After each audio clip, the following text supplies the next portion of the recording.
Buenas tardes a todos, ¿se escucha bien ahí? Sí, se escucha. Bueno, muchas gracias. Vamos a dar comienzo al julio académico del día de la fecha con la presentación de informes de casos clínicos a cargo de los residentes de primero y segundo año. Recordamos las reglas de convivencia, todos los micrófonos de los participantes estarán silenciados. Utilice el chat para hacer preguntas, comentarios o sugerencias. Al final de la presentación tendremos un espacio para que los expositores respondan a sus consultas. El material será grabado y subido públicamente a YouTube y recordemos respetar la privacidad de los pacientes a presentar, evitando dar datos personales de los mismos. A continuación van a presentar Rocío Frangela, residente de primer año, y Francisco Sarris, residente de segundo año. El caso se titula Presentación clínica de AME tipo 1 en un paciente con parálisis cerebral a propósito de un caso. Y los tutores son el doctor Javier Muntadas y el doctor Martín Highland. Bueno, ¿qué tal? Buenas tardes. Mi nombre es Francisco Sarries. Hoy con mi compañera Rocío Frangela vamos a presentar el case report que nos mencionó Cecilia. Vamos a empezar introduciendo la atrofia muscular espinal, que es una enfermedad neuromuscular hereditaria de la infancia caracterizada por la degeneración de la motoneurona alfa del asta anterior de la médula espinal. Y esta enfermedad, la atrofia muscular espinal, tiene tres formas de presentación. La tipo 1 o infantil, que es la que tuvo nuestra paciente, la más grave y de inicio muy temprano, la tipo 2 o intermedia, que comienza antes de los 2 años, y la tipo 3 o juvenil, que es más benigna y estos pacientes pueden llegar hasta caminar. Es una enfermedad que se transmite con un carácter autosómico recesivo vinculado al cromosoma 5q13, que en dicho cromosoma hay dos genes que uno de ellos va a determinar la enfermedad, que es el SMN1, que está localizado en el telómero del cromosoma, que su ausencia o mutación va a causar la ausencia de producción de la proteína de supervivencia de la motoneurona alfa, y hay otro gen localizado en el centrómero de este cromosoma, que es el SMN2, que produce una proteína que no es funcionante, pero la cantidad de genes que se transmiten va a determinar el fenotipo del paciente. Cuanto más genes se transmitan, más benigno va a ser el fenotipo, y cuantos menos genes se transmitan, más grave va a ser el fenotipo, como es en el caso del AME tipo 1, que se transmiten solamente 2 genes. Es considerada la segunda enfermedad autosómica recesiva fatal después de la fibrosis quística y la principal causa de mortalidad de origen genético en la infancia. Tiene una incidencia de 1 en 6.000 a 1 en 11.000 nacidos vivos y una incidencia de portadores de 1 en 40 a 1 en 60. Sus manifestaciones clínicas se van a deber al déficit de motoneurona inferior, como son la debilidad muscular, la reflexia, la ausencia de Cronos y Babinski, la hipotonía, que es más bien axial, a predominio en miembros inferiores, el mal manejo de las secreciones, el tórax campaniforme. Estos pacientes no tienen un componente sensitivo y tienen una debilidad tal que ninguno llega a sentarse, y algunos llegan a tener un pobre sostén cefálico. Generalmente estos pacientes mueren antes de los 2 años a causa de complicaciones respiratorias como la insuficiencia respiratoria o la neumonía aspirativa. La atrofia muscular espinal dejó de considerarse una enfermedad intratable gracias al advenimiento de nuevas terapias farmacológicas y estándares de cuidado, cobrando importancia el diagnóstico temprano de esta enfermedad. Si en los artículos o en estos estudios cobra relevancia que el tratamiento óptimo se debería instaurar antes de los 3 meses, y ya entre los 3 y 6 meses pasaría a ser subóptimo el tratamiento. A continuación vamos a presentar el caso de una paciente que, con un diagnóstico de atrofia muscular espinal tipo 1 a los 15 meses de edad, que debido a que presentó antecedentes perinatológicos de hemorragia intraventricular grado 4 y restricción del crecimiento intrauterino, presentó dificultad y retraso en el diagnóstico de la misma. Le cedo la palabra a mi compañera Rocío Frangela, quien les hablará del caso clínico. Bueno, buenas tardes. Con respecto al caso clínico, si bien, como dijo Francisco, la paciente tuvo su diagnóstico de esta patología a los 15 meses, se encontraba en seguimiento ya desde el periodo prenatal con los controles, digamos, del embarazo. Esta paciente es producto de una primera gesta, de un embarazo por concepción natural, que fue un embarazo controlado, sin antecedentes relevantes a nivel neurológico en la familia, solamente la madre presentaba antecedentes de hipotiroidismo medicada. Embarazo fue controlado, de padres no cosanguíneos, y presentó la paciente en una ecografía realizada a las 36 semanas de gestación el diagnóstico, por un lado, de la restricción del crecimiento intrauterino, caracterizada por un crecimiento con un percentilo debajo del percentilo 1, asociado también a un aumento en la resistencia de la arteria umbilical, y por el otro lado también en la ecografía se evidenciaba una hemorragia intraventricular grado 4. La misma también fue, constatada por una resonancia fetal que se realizó durante el embarazo. Por este motivo, la paciente nació por una cesárea programada a las 38 semanas. En la cesárea, no hubo mayores complicaciones. La paciente nació con un peso de 2 kilos 540 gramos y presentó al nacimiento un Apgar 7-8 que requirió, por no alcanzar los objetivos de saturación, oxígeno libre los primeros minutos y luego permaneció aire ambiente sin mayores complicaciones. Al examen neurológico en el periodo neonatal presentaba este leve aumento a nivel del tono del hemicuerpo izquierdo, principalmente en el miembro inferior, y una hipotonía axial, la cual fue mejorando al nivel, en el transcurso de la internación, y al mes de vida ya presentaba un tono, conservado, sin mayores alteraciones al examen físico. La paciente permaneció internada en neonatología durante un mes para... ¿Qué? No. Permaneció internada durante un mes para estudios, y dentro de esta internación se realizaron ecografías cerebrales seriadas, donde se constató nuevamente esta hemorragia intraventricular con lesión de la sustancia blanca, todo era predominio frontoparietal y principalmente del lado derecho. Y la ventriculomegalia también ya conocida. También se realizó una angioresonancia magnética, donde se constató este hematoma subagudo a nivel frontal derecho con la hemorragia, y una polisomnografía que tenía un trazado desorganizado con paroxismos multifocales seguidos de supresión, para lo cual se tomó igualmente una conducta expectante con respecto al inicio de anticomiciales. También se realizaron interconsultas con el servicio de hematología, pensando en algún trastorno a nivel de la hemostasia, y se realizaron estudios sin llegar a ningún hallazgo, todos los estudios siendo normales. También se consultó con el servicio de metabolismo, donde se le pidieron múltiples dosajes de beta-hidroxibutirato, amonio, carnitinas, todas estas dentro de parámetros normales, y la paciente fue dada de alta con un seguimiento con neurología, el cual luego continuó en su ciudad de origen. Los pacientes son de Misiones, así que continuaron su seguimiento en la ciudad de origen. A ver si siguiente. Durante, su seguimiento en su ciudad, la paciente, si bien fue desarrollando algunas pautas del desarrollo, como un sostén cefálico intermitente, seguimiento ocular, buena conexión con el medio, movilización distal de los 4 miembros, estas pautas madurativas fueron adquiridas con retraso y no adquirió, mayores pautas que estas mencionadas. Y a los 6 meses se constató una pérdida del sostén cefálico ya adquirido, lo cual fue una bandera roja para pensar en algún otro tipo de diagnóstico. Y por este motivo seguía en seguimiento con neurología.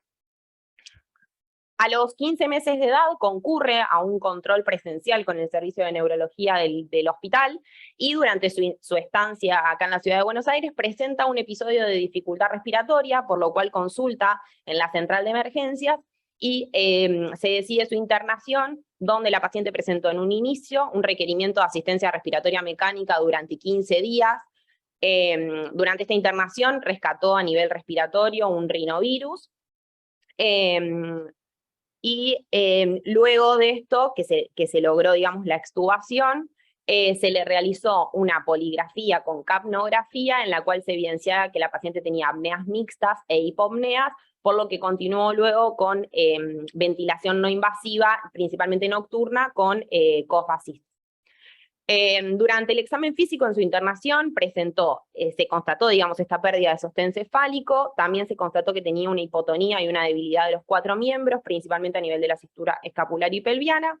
La paciente presentaba arreflexia, sinclonus nibavinsky, y llamaban la atención las fasciculaciones linguales y el tórax campaniforme. A su vez tenía, como otros hallazgos en el examen físico, los pies equino con hipertonía a nivel, digamos, distal, y la mano izquierda con desviación cubital, también con aumento del tono. En este contexto se realizaron 2 resonancias, una resonancia de cerebro, que lo que se veía era una acentuación de la ventrículomegalia ya conocida, con un adelgazamiento mayor del parenquima circundante, y por el otro lado una resonancia de miembros inferiores, donde lo que se veía principalmente era una atrofia multicompartimental a nivel muscular, principalmente proximal de ambos miembros inferiores. Con todos estos hallazgos se llevó a orientar un poco más la sospecha diagnóstica hacia una atrofia muscular espinal, y por este motivo se consultó por un lado con el servicio de genética, al cual también le llamaban la atención el tórax campaniforme que se veía en la radiografía, así que se solicitó un panel de atrofia muscular espinal en saliva, que se hace por biología molecular, que el resultado fue positivo para el diagnóstico de atrofia muscular espinal tipo 1, con la de lesión patogénica para el gen SMN1, y presentaba también 2 números de copias del gen SMN2, como dijo mi compañero, que eran importantes para el hecho del fenotipo de la paciente. Le cedo la palabra otra vez para la discusión. Bueno, muchas gracias, Rocío. Bueno, vamos a empezar la discusión hablando sobre las principales características y diferencias de las 2 enfermedades que tenía nuestra paciente, como es el AME tipo 1 y la encefalopatía crónica no evolutiva o parálisis cerebral. La atrofia muscular espinal tipo 1, que es la forma clásica más severa de las AME infantiles, se manifiesta generalmente antes de los 6 meses de edad, como sucedió en el caso de nuestro paciente, y sus manifestaciones clínicas, como ya dijimos en la introducción, se deben al déficit de motoneurona inferior. A destacar en nuestra paciente que tenía una hipotonía axial, tenía fasciculaciones linguales, un tórax campaniforme, ausencia de Clonus y Babinski, y reflejos débiles como signos de motoneurona inferior que orientaban hacia este diagnóstico. En esta entidad no se observa con componente compromiso sensitivo, como fue el caso de nuestra paciente también.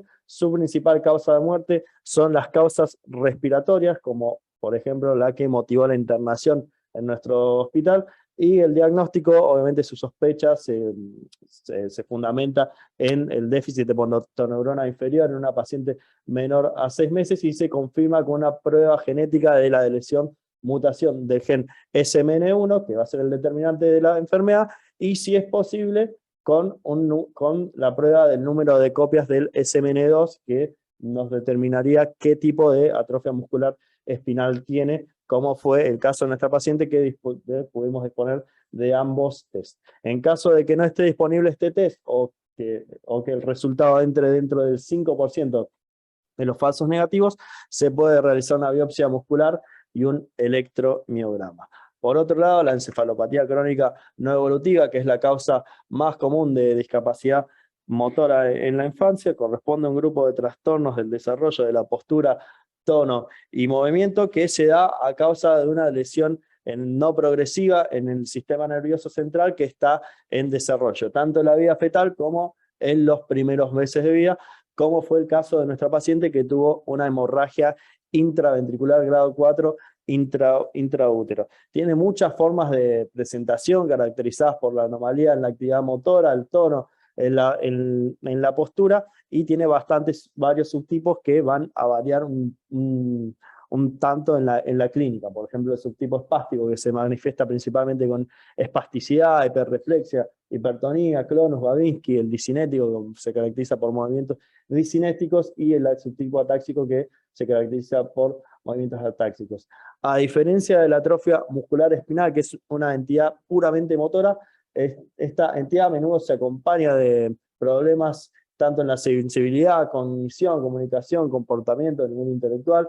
Va a presentar característicamente retraso en la adquisición de pautas neuromadurativas, pero al ser una entidad no progresiva, no se caracteriza y no debería causar una pérdida de las pautas adquiridas, como fue el caso de nuestra paciente, que perdía a sus 6 meses la pauta del sostén cefálico, lo que obligaba a descartar una causa diferente a la encefalopatía crónica no evolutiva. Su principal causa de muerte, al igual que en el AME, son las causas respiratorias, y el diagnóstico se establece demostrando clínicamente un trastorno motor que limite la calidad de vida y una lesión cerebral estable, ya sea mediante la historia clínica o mediante un método imagenológico.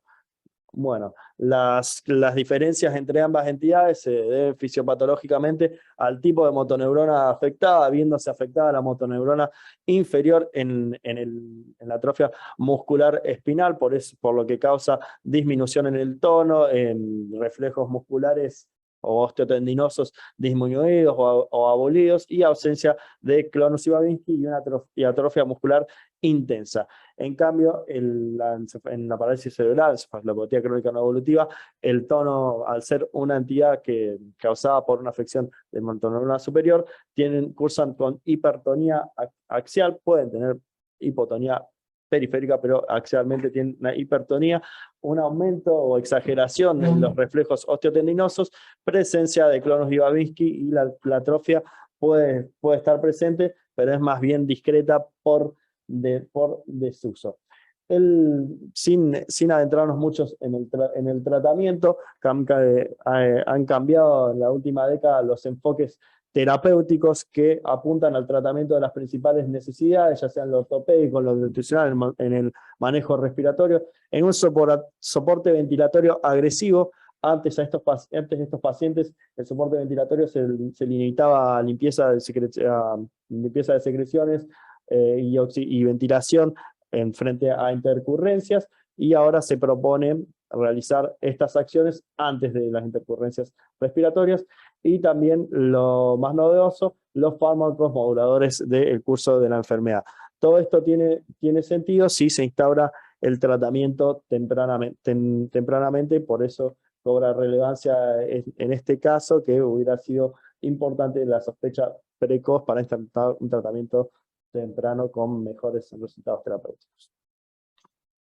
Bueno, un poco como conclusión y como repaso un poco de lo que estuvimos hablando, la incidencia de esta enfermedad es baja, es considerada dentro de las enfermedades raras, que su presentación es más o menos una en 6.000 a 11.000 nacidos vivos, pero cobra relevancia porque dentro de las enfermedades neuromusculares es la segunda en frecuencia después de las distrofias, y es una de las principales enfermedades genéticas mortales, y la segunda autosómica recesiva después de la fibrosis quística.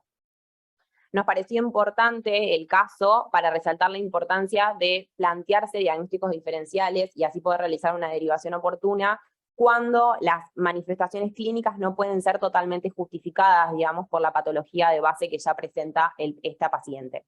Como dijimos, si bien es una enfermedad que es crónica y tiene un curso, digamos, con una morbimortalidad bastante alta, hay muchas intervenciones, como las que decía Francisco, de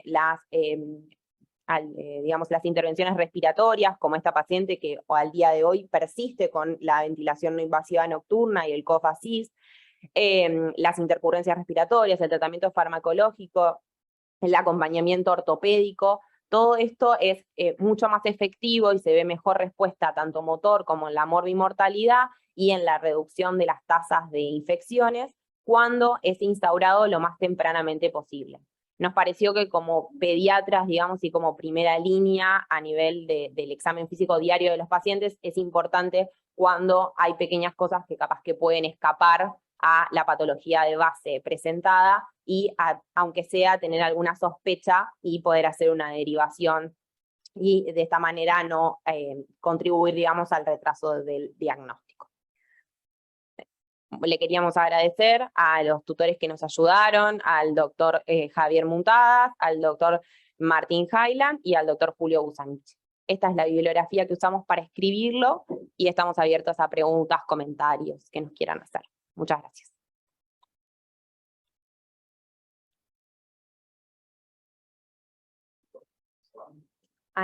Es complicado la medicación, pero sí recibió medicación, se hizo un comité de ética con varios servicios, hizo un comité de ética y se decidió la administración de la medicación.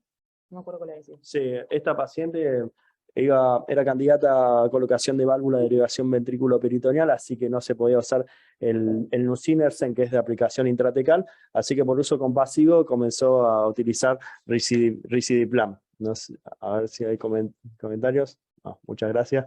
Pero sí recibió, Pero sí, está... hoy no tuvo una gran respuesta porque en realidad recibió, no tuvo una gran respuesta porque en realidad el tratamiento se instauró no en el momento ideal, así que hoy no presenta sostén cefálico, si bien es así en seguimiento con su ciudad de origen, usa bipedestador, pero no ha logrado mayores hitos de motores.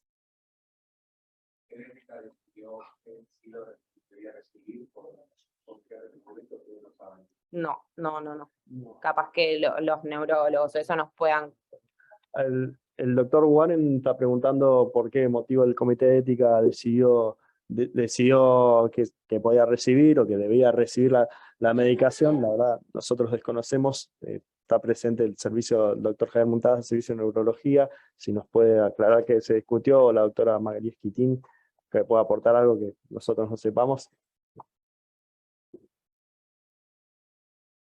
Ah, sí. Sí.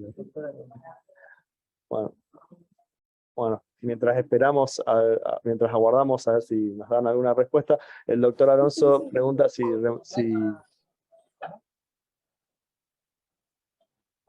sábado 18 feriado, nosotras, que nos pagan las horas extras del sábado. Perfecto. Un feriado con el 17 y el 20, ¿no? Claro. Sí, cuando empezó el 18 de Bueno, el doctor Alonso pregunta si es fortuita la asociación entre estas dos entidades. La verdad que con lo que encontramos escrito no encontramos una asociación que se asocien estas dos entidades, así que sí, hasta donde llegamos a leer es fortuita.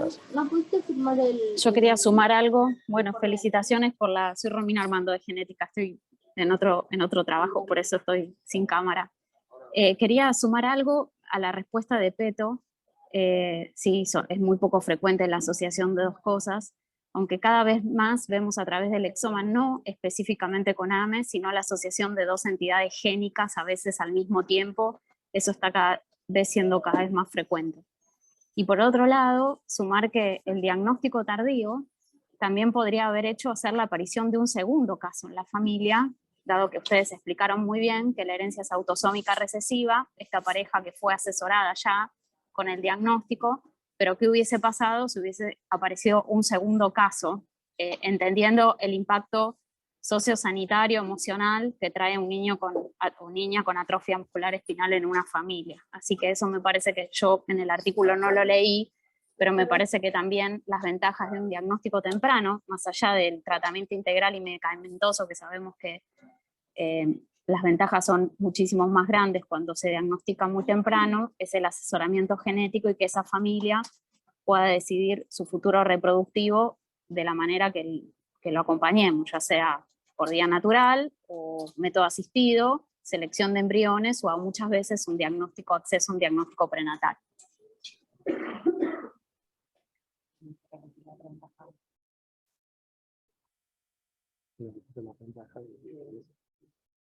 Bueno,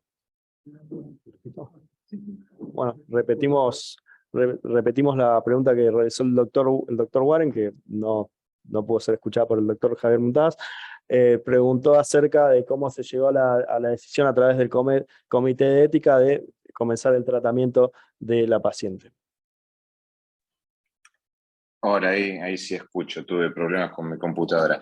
En realidad, esta paciente no era elegible para los tratamientos aprobados y disponibles en Argentina, es decir, no podía recibir Spinraza porque la chica tenía un compromiso en el sistema nervioso central y era candidata a tener una válvula de derivación.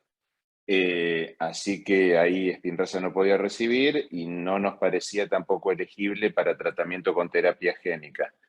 Pero en ese momento el laboratorio Roche tenía un programa de uso compasivo para una medicación que ya estaba aprobada por FDA, pero que todavía no estaba está aprobada en Argentina, que es Risdiplam. Así que esa paciente ingresó a un programa de uso compasivo de Risdiplam, que no genera ningún cargo ni para el paciente, ni para el Estado, ni para nadie, así que nos pareció que era apropiado para la paciente en el sentido que le podíamos otorgar un beneficio sin ningún, digamos, costo económico para nadie. Y la verdad que la paciente ha tenido una muy buena evolución, pues si bien la chica tiene 2 copias de SMN2, tiene un fenotipo más fuerte, por decirlo de una manera, porque a la edad, digamos, tuvo un diagnóstico muy tardío y si bien la chica tenía mucha atrofia, los logros motores y lo ventilatorio fue bastante bueno. Y es más, esta chica, y destacando un poco lo que ustedes decían, el cuidado ventilatorio proactivo y un manejo ventilatorio más agresivo fue lo que le permitió a una chica de 17 meses con una atrofia tipo 1 sin diagnóstico, haber ingresado a asistencia ventilatoria y haber podido salir de asistencia ventilatoria, digamos, sin estar en tratamiento, salvo el tratamiento kinésico, etc. Entonces ahí eso es de destacar, que más allá de la existencia de nuevos fármacos, etc., es muy importante el tema de los cuidados y principalmente más en AME1 del manejo desde lo ventilatorio.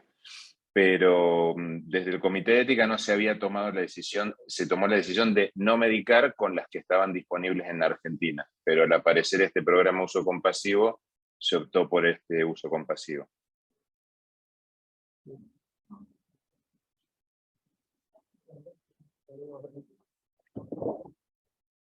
Muchísimas gracias, Javier. ¿Alguna otra pregunta o comentario?